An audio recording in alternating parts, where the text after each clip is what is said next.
嚟到橫展，我哋有個單位200幾尺起貨啦。我哋呢度咧就間咗一間房，簡簡單單都好靚㗎。睇翻門口位先，咁門口位呢邊咧，我哋就做咗一個 C 字鞋櫃啦。咁呢邊都做翻個坐凳，中間位置咧就中空嘅。咁下邊擺鞋呢邊都會凌空擺啲拖鞋啦。咁呢邊就做翻個櫃桶，有咩特別咧？就呢邊咧，我哋就做咗一個圓弧嘅開放格。咁啊上邊咧都會加啲燈底去竣工，係咪好靚咧？咁呢邊咧就做翻個擺酒嘅酒櫃，咁一樣啦，我哋都係用翻啲燈底去竣工，咁啊顯出嚟成個獅子櫃咧就靚好多噶啦。咁呢邊位置咧就擺餐台嘅，呢邊就擺梳化。咁梳化對面咧睇翻咧，我哋呢邊咧就做翻個電視機嘅矮櫃。咁呢邊我哋都會做翻個圓弧位嘅。咁啊背景係啦，呢邊就係背景牆嚟噶啦。咁用翻呢啲石紋嗰啲板咧，就做翻個背景，加埋呢啲隔山條去點綴少少咧，咁啊都好睇好多。係啦，咁我哋呢邊咧就做一間房，點樣做咧？咁啊呢邊就用翻個磨砂玻璃嘅玻璃門去間翻房嘅，上邊咧都係做翻個透氣窗嚟嘅。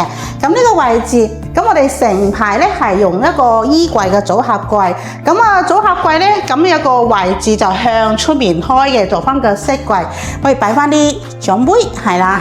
咁好啦，入到嚟呢間房間先。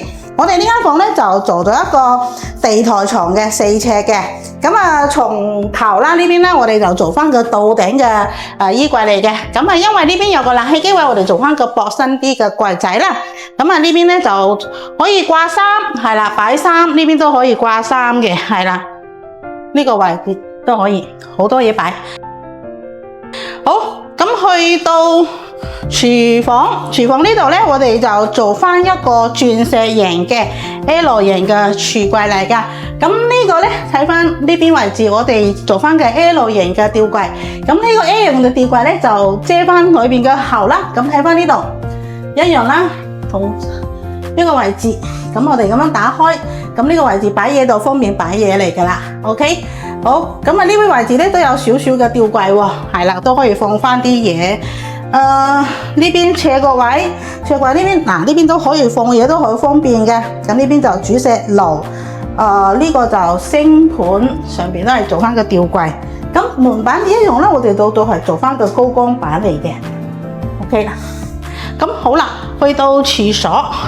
廁所呢度咧，門口嘅雪櫃頂係做翻個吊櫃，係啦。咁呢個位置，咁啊浴室櫃啦，咁啊呢邊就做翻個浴室櫃啦。咁啊上面個鏡櫃嘅，咁呢個位置咧，我哋都係做翻個醒石包盒。咁呢個就係一個廁所。咁啊睇翻個地磚，我哋係用木紋磚嚟嘅。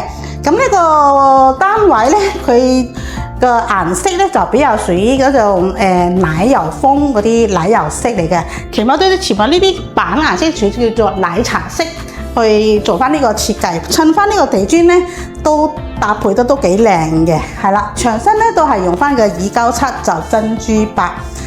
OK， 咁呢個單位就係200幾尺嘅單位，間一間房，大家覺得呢間單位做出嚟啲效果係咪好靚呢？